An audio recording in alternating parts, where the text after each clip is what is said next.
오늘 읽은 본문의 말씀을 중심으로 해서 마음이 뜨거운 성도라는 제목으로 함께 말씀의 은혜를 나누고자 합니다.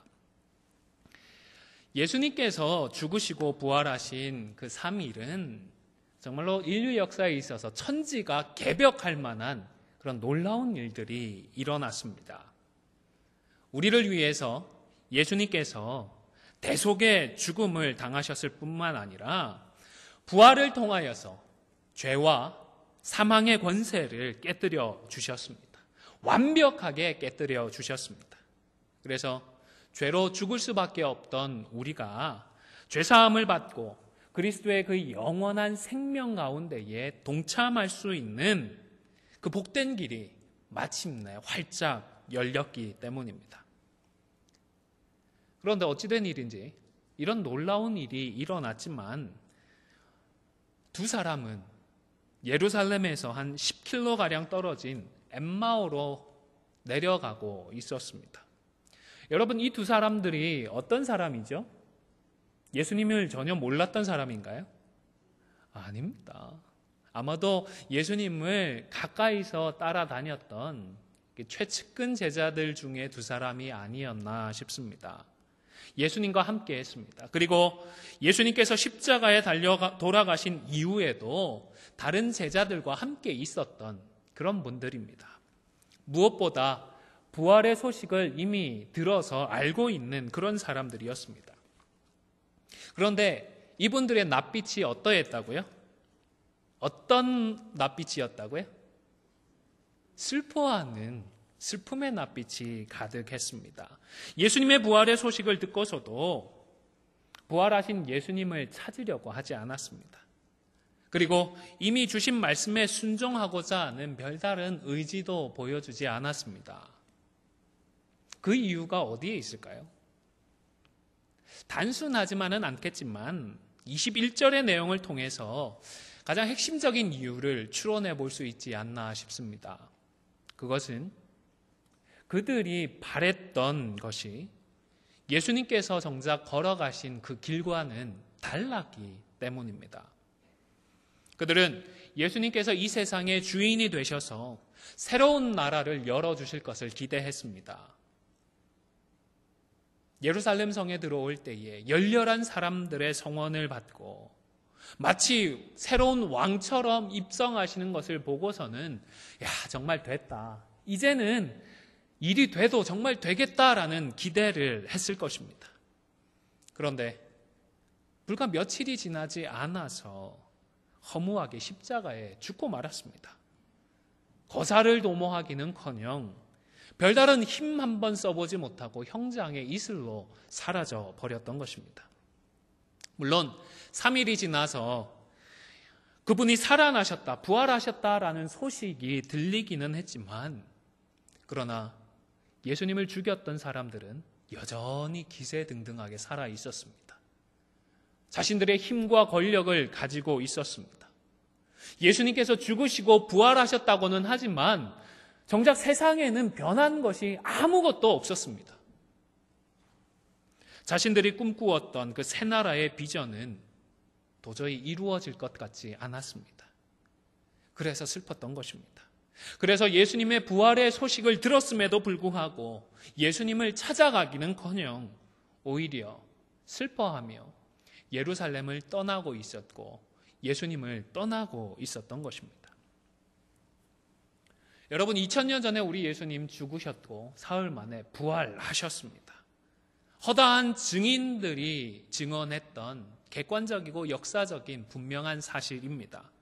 그런데 십자가와 부활의 신앙으로 모인 우리 교회와 성도들은 이 승리의 영광이 나타나기는커녕 오히려 그 얼굴에서 슬픔의 눈빛이, 실망의 눈빛이, 그리고 의심의 눈빛이 찾아올 때가 있습니다. 아마 그 이유가 여기에 있지 않나 싶습니다. 우리의 기대와 바램을 하나님의 뜻에, 우리 하나님의 소망에, 우리 하나님의 그 계획에 맞추지 못하고 있기 때문입니다. 내가 원하는 것에 눈이 멀어서 정작 주님께서 이루시고자 하는 것에는 동의하거나 공감하지를 못하고 있는 것입니다. 여러분, 십자가와 그 부활을 통하여서 하나님께서 무엇을 성취하고자 하셨을까요? 우리가 이 땅에서 잘 되고 우리가 이 땅에서 형통하고 이 땅에서 성공하는 그것을 위해서 주님이 십자가와 부활을 성취하셨습니까? 이 정도의 일을 위하여서 예수님께서 과연 십자가를 지셔야 했던 것일까요? 여러분, 믿는다고 하는 성도들이 휘황찬란한 화려한 예배당을 짓고 그 번듯한 예배당 안에서 자기들끼리 지지고 볶고 살라고 하나님께서 우리에게 독생자를 내어주셨던 것일까요? 그저 애들 잘 키우고 애들이 좋은 대학 가고 좋은 직장 가지고 잘 사는 것을 보라고 지금도 성령 하나님께서 말할 수 없는 탄식으로 우리를 위해서 기도해주고 계시는 것일까요?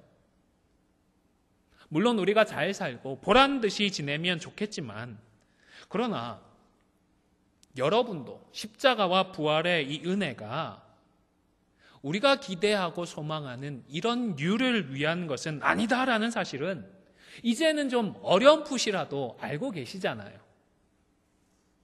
사랑하는 성도 여러분, 우리의 소망, 우리의 기대를 내려놓고 주님의 비전에 맞추지 못하면 언제고 우리의 얼굴에는 이 두 제자들처럼 슬픔의 기색이 만연할 수밖에 없습니다.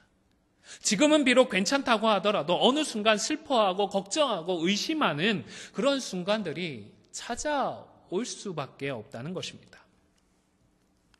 그런데 우리 하나님은 정말로 사랑이 많으셔서 하나님의 뜻을 헤아리지 못해서 슬퍼하고 걱정하고 의심하는 그 순간에 우리를 직접 찾아와 주십니다. 하나님께서 먼저 찾아와 주십니다.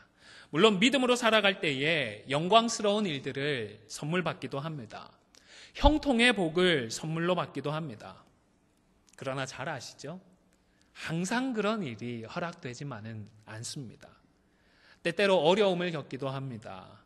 속상한 일, 억울한 일, 답답한 일, 원통하고 슬픈 일을 겪기도 합니다.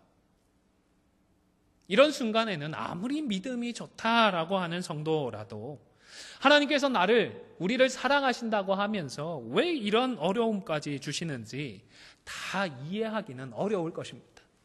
물론 그래도 주님을 찾습니다. 주님의 도우심을 구하고 의지합니다. 그래서 기도의 자리를 찾곤 합니다. 그런데 중요한 것은요, 우리가 찾기 전에 우리 주님께서 저와 여러분을 먼저 찾아오신다라는 사실입니다. 주님은 사실 언제나 우리와 함께 하십니다. 임마누엘을 약속하셨기 때문입니다. 오늘 본문에서도 부활의 소식을 듣기는 했지만 여전히 슬퍼하는 기색으로 엠마오를 향해 터벅터벅 걸어가는 이 두 제자를 예수님께서 먼저 찾아와 주셨습니다. 사도 바울 역시 다메섹으로 가는 도상에서 바울이 주님을 찾았나요? 아닙니다. 주님이 전혀 생각지도 않고 있었던 사도 바울을 찾아와 주셨습니다. 목사님, 저는 제가 먼저 예수님을 찾았는데요. 누가 전도 안 해도 제가 제 발로 교회를 찾아왔는데요. 하시는 분도 계실 것 같습니다.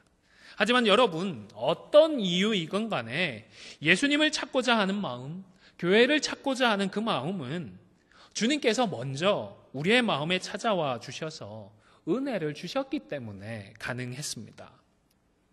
우리 스스로 우리의 의지만으로 먼저 주님께는 도저히 도달할 수가 없습니다. 로마서 3장 23절의 말씀 잘 아시죠?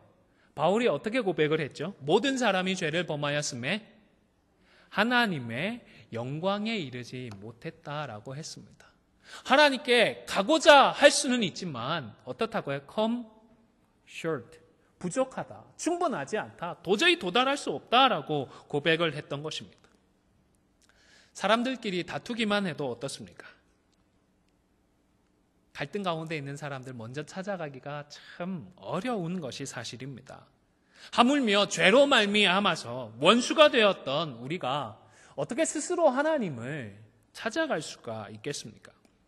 에덴 동산에 있었던 아담과 하와를 생각해 보시기를 바랍니다. 그들이 먼저 하나님을 찾았나요? 아닙니다. 하나님께서 찾아와 주셨습니다. 그런데 하나님께서 찾아와 주셨을 때 어떻게 했죠? 하나님을 두 손 두 팔 벌려서 환영했나요? 아닙니다. 그 낯을 피해서 숨어버렸던 것입니다. 사실 언제나 함께 하신다면서 뭘 또 찾아온다라고 말씀을 하나 생각할 수도 있을 것 같습니다. 그런데 하나님은 우리의 경험이나 이성을 초월해 계신 분이십니다. 우리와 존재하는 방식 자체가 다른 분이십니다. 그래서 우리와 함께 하시면서도 그러나 우리가 기도할 때에 그대로 우리에게 다시 찾아오시는 분인 것 같습니다. 사실 우리가 살아가고 있는 이 세상을 지배하는 물리법칙은 좀 다르지요. 우리가 이 안에 있으면 다시 들어오려고 하면 먼저 무엇을 해야 되죠? 예배당 밖으로 나가야 다시 들어올 수 있습니다. 그렇죠? 예배당 안에 있으면서 이 예배당 안에 다시 들어올 수 있는 방법은 우리가 경험한 그 범위 안에서는 존재하지 않습니다. 그러나 하나님은 우리와 다르십니다. 영으로 존재하십니다. 그렇기 때문에 우리와 함께 하시고 우리 안에 내주하시면서도 우리를 떠나지 않으시지만 그럼에도 불구하고 우리가 기도할 때에 우리를 찾아와 주시고 다시금 우리와 함께 하시는 것입니다. 오늘 본문에도 부활하신 예수님의 몸이 이전과 달라졌다라는 사실을 확인할 수 있는 구절이 있습니다. 16절을 보시면 제자들이 부활하신 예수님을 보고 어떻게 했죠? 알아봤나요? 알아보지를 못했습니다. 예수님인데, 예수님께서 오셨는데 예수님을 보고도 그분이 예수님임을 깨닫지를 못했던 것입니다. 물론 누가는 이들의 눈이 가리워져서 알아채지를 못했다라고 기록을 하고 있습니다만은 정말로 그들의 눈에 뭔가 꺼풀이 씌워져서 선글라스를 끼듯이 뭔가 눈꺼풀에 씌워져서 알아채지 못했다라고 오해는 하지 마시기를 바랍니다. 눈이 가려워졌다는 것은 이 두 사람이 보통 때와는 다른 특별한 상태에 뭔가 부족한 상태에 있었다라는 것이 아니라 반대로 오히려 예수님의 몸이 부활의 몸으로 달라졌기 때문에 그들의 평소의 눈으로는 부활하신 예수님을 알아보지 못했다라는 의미인 것입니다. 그래서 예수님께서 눈을 밝혀주시니까 그제서야 부활하신 예수님을 알아볼 수가 있었던 것입니다. 성경을 읽어보시면 이런 비슷한 경우들이 종종 설명이 되고 있습니다. 죄로 말미암아서 우리가 제한되어 있기 때문에 그런 상태를 표현하면서 뭔가 더 있다거나 아니면 뭔가로 가려져 있다라는 그런 표현을 종종 사용했던 것입니다. 출애굽기를 기억을 해보시기를 바랍니다. 10가지 재앙이 있을 때마다 바로에게 하나님께서 어떻게 하셨다고 했죠? 그의 마음을 강팍해 하셨다라고 기록을 합니다. 바로는 겸손하고 싶은데 하나님께서 강팍한 마음을 그 마음에 집어넣어 주셨다는 게 아니고요. 평소 바로의 마음이 그렇게 교만하고 강팍했는데 하나님께서 그 마음에 은혜를 더 주지 않으셨다라는 그 사실을 이런 식으로 표현을 했던 것입니다. 마음에 은혜가 없으니까 여전히 교만하고 강팍해서 10번이나 재앙이 있음에도 불구하고 하나님의 뜻에 굴복하고 겸손한 자리로 나아가지를 못했던 것입니다. 굳어진 마음으로는 도저히 하나님의 뜻에 순종할 수가 없는 것입니다. 사실 우리 인간들은 부활의 몸을 입지 않은 우리 인생들은 임마누엘 하시는 예수님의 존재 그 자체를 느끼지는 못합니다. 자각하지는 못합니다. 성령 하나님께서 우리 안에 내주하시지만 성령 하나님께서 우리 안에 정말로 내주하시는지 계시다면 어디에 계시는지 아무도 알 수가 없습니다. 부활 이전의 몸으로는 영으로 계시는 하나님을 알아볼 수도 없고 자각할 수도 없는 것입니다. 오늘 본문에서나 오순절 성령 강림 때처럼 특별하게 하나님께서 은혜를 더 주셔서 보여주시고 깨닫게 해주지 않는 이상에는 우리가 간접적으로만 느끼고 경험할 수 있을 뿐입니다. 성령께서 함께 하셔서 우리에게 주어지는 은사를 통하여서 간접적으로 성령님께서 우리와 함께 하시는구나 우리가 깨닫게 됩니다. 우리 삶 가운데에 맺히는 믿음의 열매들을 보면서 예수님께서 정말로 우리와 함께 하시면서 그 참된 생명을 나누어 주시는구나 간접적으로 확인을 할 수가 있는 것입니다. 하나님의 임재를 경험한다거나 하나님의 임재를 느낀다라는 그런 표현들을 종종 사용을 하는데 은밀히 분석을 하면 하나님의 임재의 증거들을 우리가 느끼는 것입니다. 예수님께서 우리 안에 임재하신다, 하나님께서 임재하셨다라는 그 임재 자체를 깨닫거나 감각하지는 못하는 것입니다. 이처럼 하나님의 존재를, 하나님의 임재를 우리 스스로 깨닫거나 느낄 수가 없기 때문에 우리 성도에게 중요한 것은 복음을 믿는 것이고 말씀을 붙드는 것입니다. 신앙생활을 하시면서 종종 그런 고민들을 하시잖아요. 왜 나는 하나님의 임재를 경험하지 못할까? 남들은 정말로 하나님을 계시는 것들을 경험하면서 살아가는 것 같은데 정작 나는 왜 그것들을 누리지 못할까? 그런 생각들을 해보신 적이 있으실 줄로 압니다. 못 느끼는 게 정상이라고 표현할 수도 있겠지요. 그런데 하나님께서 특별한 기회를 주시지 않으면 그게 일반적인 것입니다.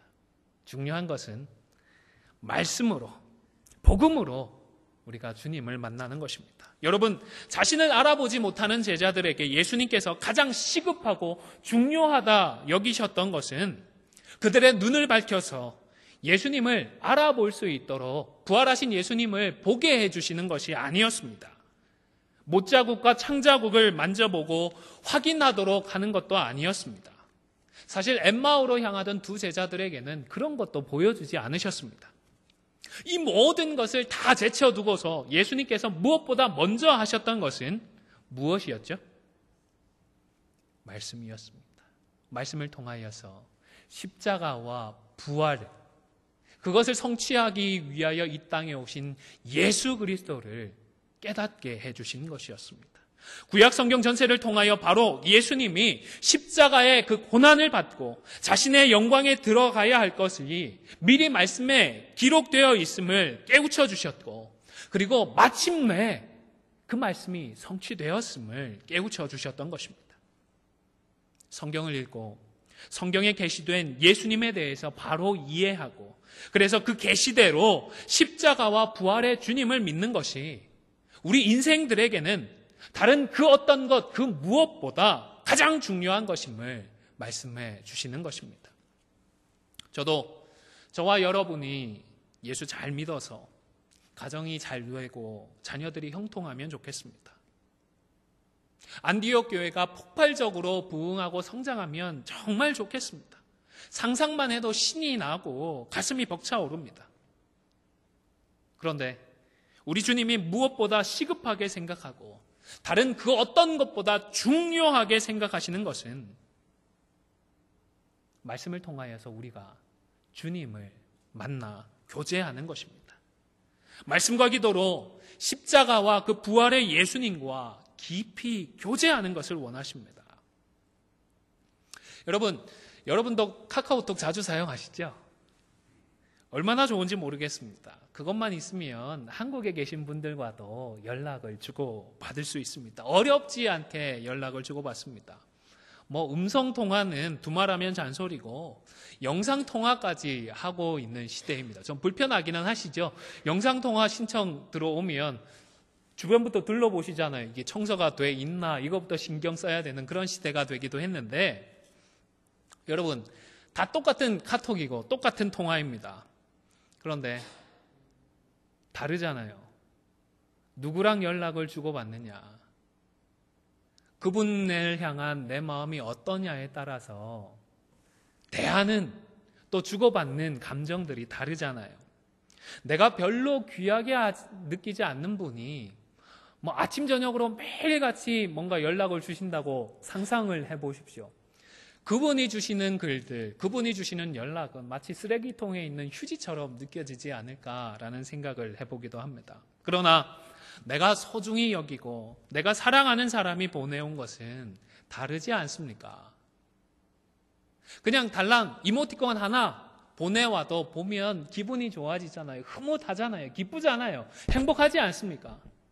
나를 아끼고 소중히 여기는 분이 전화 통화하셔가지고 별다른 얘기도 하지 않고 그냥 힘내 한마디만 해줘도 정말로 힘이 나고 기운이 되지 않습니까?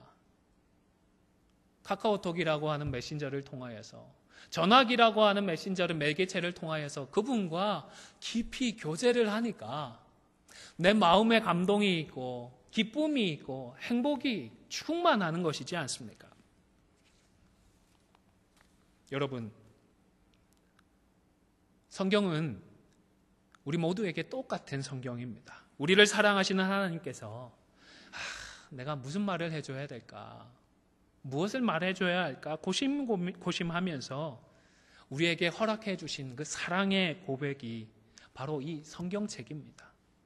그렇기 때문에 중요한 것은 이 성경책을 대하는 저와 여러분의 마음가짐입니다. 그냥 책으로만 생각하면 그뿐입니다. 잠 오지 않을 때 펴서 읽으면 금방 잠 오게 해주는 그런 책일 뿐이겠죠. 하지만 하나님의 사랑의 음성으로 믿고 받아서 정말로 예수님 어떤 분이시지? 예수님께서 나에게 그 사랑으로 무엇을 말씀해 주시지? 하는 간절한 마음으로 이 말씀을 읽고 기도를 하면 주님께서 찾아와 주시고 우리와 함께 하시는 주님과 교제를 할 수가 있는 것입니다. 카톡으로 교제하고 전화로 통화하는 것처럼 바로 이 성경 말씀을 통하여서 살아계신 하나님과 교제를 하는 것입니다. 그리고 주님과 교제하면서 주님이 주시는 그 복음의 생명을 나누어 받게 되어지면 내가 변합니다. 우리 가정이 변합니다. 교회가 새로워질 수가 있는 겁니다. 32절을 보시기를 바랍니다.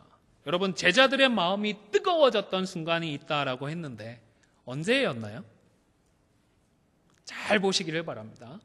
부활하신 주님이 제자들을 찾아와 주셨던 순간인가요? 아닙니다. 부활하신 예수님을 만났다 생각을 해보십시오. 살아계신 하나님을 내가 눈으로 한번 봤다? 그러면 얼마나 벅차오를까요? 그런데 정작 그것을 경험했던 제자들은 그 순간에 마음이 뜨거워지지 않았습니다. 부활하신 주님과 직접 대화를 했습니다. 그런데 그 대화를 주고받던 순간에 제자들의 마음이 뜨거워졌나요? 아닙니다. 그런 순간도 아니었습니다. 여러분, 하나님을 설득하고 하나님과 싸워서 이겨보신 분이 계신가요? 야곱이 그랬던 경험이 있는데 아마 살아오시면서 기도하면서 하나님과 씨름하시고 하나님께서 우리의 뜻을, 여러분의 뜻을 들어주시는 경험을 해보신 분이 계시기는 할 텐데 이 두 제자가 어떻게 했죠? 예수님께서는 더 가겠다고 하셨는데 예수님은 붙들었습니다. 그래서 어떻게 했죠? 결국 자신들이 가려고 하는 곳으로 예수님을 모시고 갔습니다. 예수님을 설득했고 예수님을 이겨냈습니다. 그 속에서 희열을 느꼈나요? 아닙니다. 그 순간에도 그들의 마음에는 뜨거움이 없었습니다. 예수님과 함께 식사를 하고 심지어 눈이 밝아져서 예수님을 알아보게 되었습니다. 그 순간에 그들의 마음은 어떠했나요? 그 순간에도 그들의 마음은 뜨거워지지 않았습니다. 여러분, 제자들의 마음이 뜨거워지고 그들에게서 슬픔의 기색이 사라졌던 그 순간은 예수님께서 성경을 풀어주셔서 성경을 통해 계시된 그 십자가의 복음의 비밀을 깨닫고 십자가와 부활이 실제하며 그것이 바로 나 자신을 위한 하나님의 사랑임을 깨닫게 되었을 그때였습니다. 말씀을 통하여서 십자가와 부활을 경험할 때에 속에서부터 뜨거워지기 시작했던 것입니다. 물론 우리의 경험을 볼 때에 함께 찬양을 하면서 마음이 뜨거워질 때가 있습니다. 합심해서 간절히 기도할 때에 마음이 뜨거워질 때도 있습니다. 그러나 성경에서는 무엇보다 오늘 본문에서는 성경 말씀을 통하여서 십자가와 부활의 주님을 만날 때에 우리의 심령이 변화되기 시작한다라는 사실을 말씀하고 있는 것입니다. 말하기는 2019년 올 한 해 무엇보다 우리에게 허락된 이 성경 말씀을 통하여 예수 그리스도를 만나고 십자가와 부활의 복음을 다시 마주하고 첫사랑의 그 뜨거움을 회복할 수 있기를 바랍니다. 그리고 그 뜨거움으로 무엇보다도 서로가 서로를 뜨겁게 사랑하는 자리로까지 나아갈 수 있기를 주님의 이름으로 간절히 축원을 드립니다. 우리 한국교회가 정말로 뜨거웠잖아요. 물론 지금도 뜨거운 것이 사실입니다. 한데 그 열정이 그저 뜨겁게 사랑하는 자리로까지는 좀처럼 이어지지 않아 왔던 것 같습니다. 그 뜨거운 열정으로 다른 지체들을 비난하고 정죄하고 교회들을 분열하고 쪼개는 데에는 사용을 했습니다. 장로교회만 해도요, 얼마나 많은 교단과 교파로 쪼개어졌는지 사람들과 하나님 앞에서 정말로 부끄러울 지경입니다. 회개해야 합니다. 뜨거움이 있지만 그 뜨거움을 다른 곳에 허비해버리고 말았던 것입니다. 하나님께서 허락하신 뜨거움으로 서로 사랑하지 못하는 것을 회개해야 하는 것입니다. 베드로전서 4장 8절의 말씀을 화면을 보시면서 함께 읽도록 하겠습니다. 시작.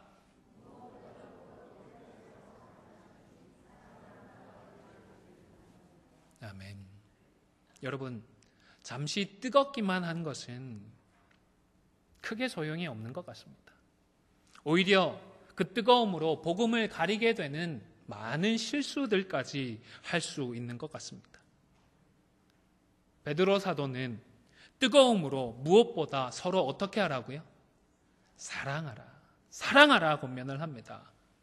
뜨겁게 사랑할 때에 우리가 주고받은 많은 그런 상처들도 치유가 되고 우리가 범한 허다한 죄들까지 덮을 수 있기 때문입니다.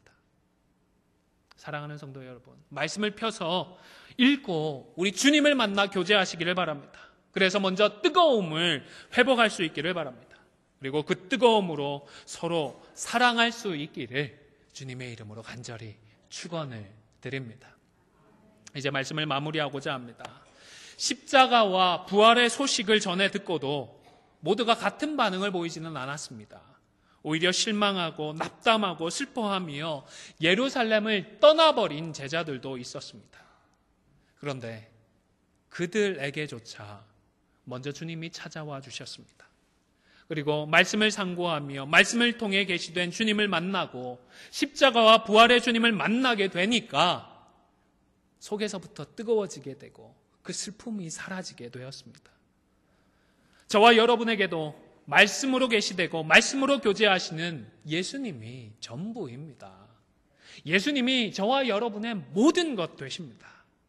말씀과 기도로 우리의 모든 것 되시는 주님과 깊이 교제하시기를 바랍니다. 주님이 주시는, 교제하면서 주시는 그 뜨거움을 회복하십시다. 그리고 그 회복된 뜨거움으로 서로 사랑하시기를 바랍니다. 그냥 밍숭맹숭 사랑하네요 정도가 아니라 뜨겁게 사랑하십시오. 그리하여 서로의 약점과 허물, 부족함과 죄악까지도 다 덮어버리고 잊어버리고 마침내 함께 하나님의 뜻을 이루고 하나님의 영광을 드러낼 수 있는 저와 여러분이 다 되시기를 주님의 이름으로 간절히 축원을 드립니다.